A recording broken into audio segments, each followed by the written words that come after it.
Wait a minute. I already told you, but I really didn't cheat on my husband. My mother-in-law and husband were making assumptions and saying things as if it were a matter of course. I quickly denied it. But my mother-in-law didn't stop. My son is sterile, so there's no way you could get pregnant. If we get a medical certificate, it would confirm your affair. Well, we don't need to get one. It's absolutely clear. When I tried to argue with her, my mother suddenly slapped me. I looked at my parents, who were both looking at me coldly. My name is Anna. I'm a 34-year-old office worker. My husband William and I got married last year after dating for several years. We both work, so we share the household chores and have a well-balanced life. My husband can cook, clean, and do laundry. I'm very thankful for that. We're able to live like this without any stress. So I'm living a happy, newlywed life. I'm sure that I will continue to live happily with my husband. I've had the desire to have children since the beginning of our marriage. Until I was in my 20s, I lived my life thinking that work came first. But when I saw my friends around me happily raising their children, I began to think that I wanted to have a child too.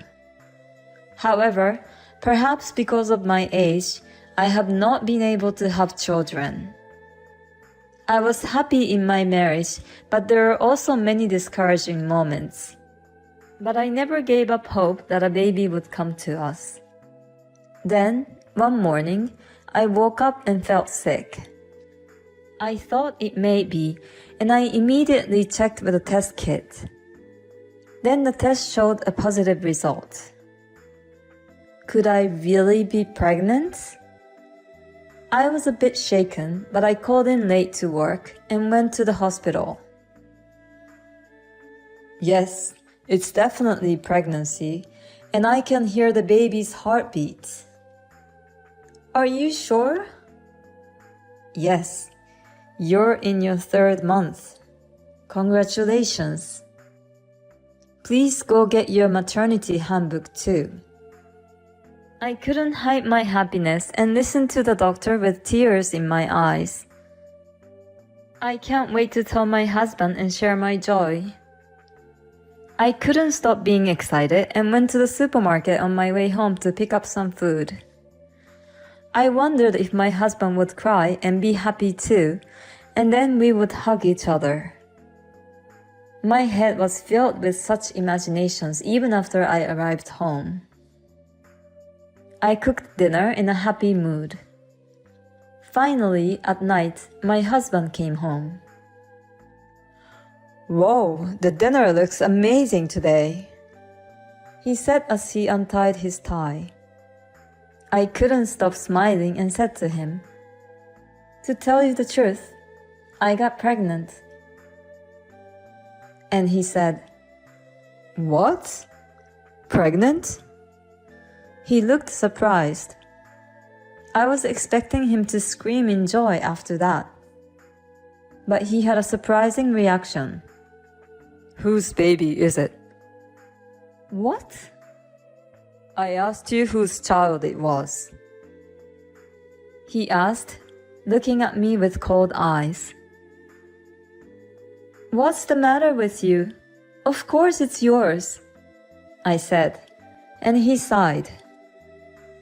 I'm sterile. What? So it's not mine. I had no idea you were having an affair. I'm disappointed. Wait a minute, I'm not having an affair. This baby is yours. I told him that, but he wouldn't listen to me. Just give me some time. I'm going back to my parents' house. And he left the house. He didn't even touch any of the food I had made for him. A few days later, my husband called my parents and said he wanted to have a talk with them. I told him that I wanted to discuss it with him alone first. But he didn't listen to me at all, so we decided to meet at my parents' house this coming Saturday. I was so anxious that I couldn't sleep at night. I couldn't explain well to my parents. So when my in-laws came over, my mother asked, "What's going on?" "What is it? You guys haven't heard anything from your daughter?" "I heard that your daughter is pregnant, but it's not my son's." My parents froze. "I didn't think Anna would cheat on him." I guess I was the only one who thought we were a good married couple. Wait a minute, I told you the other day that I really didn't have an affair. My mother-in-law and husband took it for granted that I was the one at fault. I quickly denied it, but my mother-in-law didn't stop. "My son is sterile, so there's no way she could have gotten pregnant." If we got a medical certificate, it would confirm the affair. Well, but we don't need that. It's absolutely clear. When I tried to argue with her, my mother suddenly slapped me. I looked at my parents, who were both looking at me coldly, and my husband and mother-in-law both gave me a sneering look. "Well, you deserve to be slapped. You committed adultery and never apologized for it." When my mother-in-law said that, my mother bowed her head and said, "I'm sorry, I apologize." "Come on, you too, apologize quickly." My mother urged me to apologize. My father also apologized to my mother-in-law and my husband, saying that his daughter had caused a lot of trouble. He grabbed my head and forced me down to apologize. I brushed my father's hand away and told him to listen to me for a minute. But they wouldn't listen to me. They are furious with me. "You've caused us so much trouble and brought us so much shame. You are no daughter of this family." My father shouted in front of my mother-in-law and my husband. "Oh my God, they've disowned you." "Well, you got what you deserved." My mother-in-law and my husband are just watching and laughing at me. Then the living room door opened and my sister walked in. "Dad? Mom? Please calm down a little bit." Thank God she's finally here. My father is furious with my sister too. "I don't know how you can be so calm after hearing all this. Besides, it's none of your business." "We're family, of course it's my business." "My sister had told me everything before you arrived. Is it true that you are sterile?" My mother-in-law and her husband looked at my sister with a questioning look on their faces. "Is it possible that your sister-in-law suspects us, William?" "No, not at all. But I think it would make things easier if we had some facts to back it up." She proceeded very calmly. "When did you have the examination?" My husband and mother-in-law looked at each other. "He didn't have any tests." "What?" I froze when I heard it. My sister is surprised too. "Well, then how can you assume that he's sterile?" "What? Are you trying to intimidate us? He hasn't tested, but it's true." My sister asked if it would be okay if she asked my mother-in-law how she could be so sure. My mother-in-law let out a sigh of annoyance and started to tell us the reason. "You know my son was married once when he was young. This boy couldn't have children after 7 years of marriage. And after the divorce, his ex-wife got pregnant right away. This means my son was the reason she couldn't get pregnant. Now, do you believe me? This time, I could tell she was cheating on him because he is sterile. The idea that you would cheat on my son but still want to stay married to him is repulsive. You're a disgusting woman. You know that?" my mother-in-law said, as she glared at me. My husband agreed with my mother-in-law and said, "Yes, you are disgusting. You even made a child that I couldn't have. You are beyond insulting me." I was absolutely mortified. That's not proof that my husband is sterile, but there was no way I could argue with them without any knowledge of the matter. I looked at my sister to ask for help. She noticed this, looked at me, nodded lightly, and started talking again. "I see.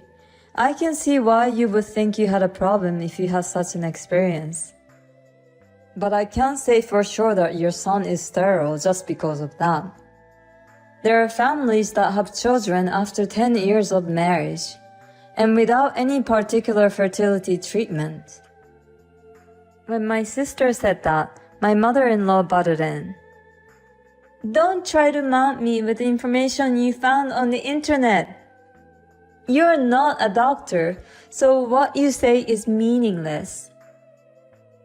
My mother-in-law said that, and I wondered if she listened to me properly when she met my family. I'm a doctor and an obstetrician. When my sister answered, both my mother-in-law and my husband said, "What?" I was stunned. Apparently, they really hadn't listened to my sister's story. My sister was also dumbfounded and said, "I've explained it to you when we met before their marriage. The whole story is that you are just speculating about this. It seems that you are all blaming my sister based on mere speculation. If you really want to blame my sister, let's do a proper examination. Since you are my relative, I'll do it for a reasonable price." When my sister said that, my husband and mother-in-law both flinched. But now that we've come this far, there seems to be no turning back. "If you insist, let's check it out." My husband and mother-in-law agreed to my sister's proposal. And later, the test was conducted. I decided to stay at my sister's house until the test results came out. I didn't want to see my husband, and I didn't want to go back to my parents' house. My sister tried to cheer me up many times while we were at home together. This kept me from worrying more than I should have. A few weeks later, the test results came out. We gathered at my parents' house again to look at the test results together. It turned out that there was nothing wrong with my husband's body. My mother-in-law's face turned blue and my husband was surprised. "Anna, I'm sorry, but I'm glad to know that there's nothing wrong with me and that I can prove that the child is mine." My husband said so matter-of-factly that I was once again speechless. Who was it that agreed with my mother-in-law to accuse me by mere assumptions? My mother-in-law also laughed and said, "If this is the way it's going to be, you should have had the test done earlier." She didn't even apologize to me. I guess that settles it for now. My husband was so proud of himself. I thought, I can't be with such a man anymore. My husband thought the discussion was over and said, "Let's go home together." But I didn't want to go home. My sister, perhaps sensing my feelings, said, "I don't think she has quite sorted out her feelings yet, so I'll take care of my sister." My husband reluctantly agreed, and finally my husband and mother-in-law left my parents' house. What a mother and son! They almost had us fooled too. I'm sorry I slapped you the other day, but this is all their fault. My parents blamed my mother-in-law and my husband, but from my point of view, my parents were also to be blamed. My sister took me to her apartment right away. I was so relieved when I got to the apartment that I couldn't stop crying. My sister didn't say a word the whole time, just hugged me and comforted me. No one believed me, and they all looked at me with cold suspicion, which really scared me. In the middle of all this, my sister was the only one who stood by me. I'm so glad that I talked to my sister the day before the meeting was taking place at my parents' house. She went out of her way to come to my parents' house for me, and I really can't thank her enough. After that, I stayed at my sister's house for a few days to rest my body and mind. Then I made one decision and went with my sister to the house where my husband was. My husband greeted me by saying, "Welcome home. I've been waiting for you." He was surprised to see my sister and one other person. My sister-in-law, and who is the other person?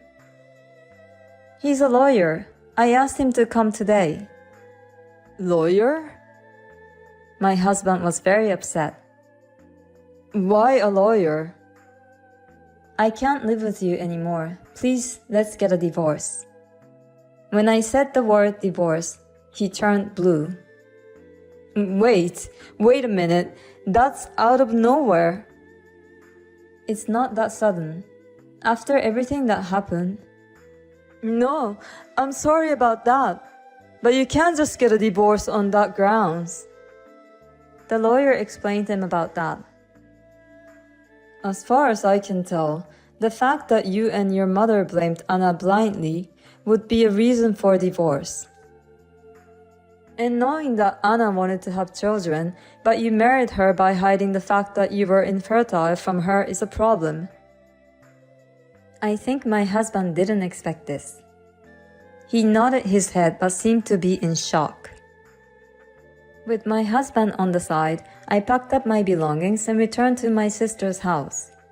After that, I communicated with my husband through my lawyer. I asked my husband for compensation for the emotional pain and suffering he had caused me, as well as for property division and child support. Because I had a good lawyer, I was able to get him to pay all of them. Moreover, my mother-in-law and my husband had told everyone in the neighborhood and at work that I was having an affair. I sued them for defamation of character. In addition to getting some more money, my mother-in-law and my husband corrected and apologized to the person whom they had told a lie. As a result, my mother-in-law and my husband lost all the credibility. They have been isolated recently. I decided to live just down the street from my sister's house and rented an apartment. My parents offered me to move back home and help raise their grandchildren, but I politely declined. I don't want my parents, who didn't protect me, to take care of my child. As a matter of fact, my sister also had a bad experience with our parents who only cared about their impression to the society. So she decided to keep her distance from them. I owe them a debt of gratitude for sending me to high school and college, so I don't want to cut them off. But I'm really disappointed in my parents because of this. I'm going to keep my relationship with them to the bare minimum. It's enough for me to have a sister who really thinks about me and stands by me. Of course, when she's in trouble, I will do my best to help her. First of all, for the sake of my unborn child, I have to be stronger. Blaming Anna based on mere assumptions without a proper examination. What a terrible husband and mother-in-law.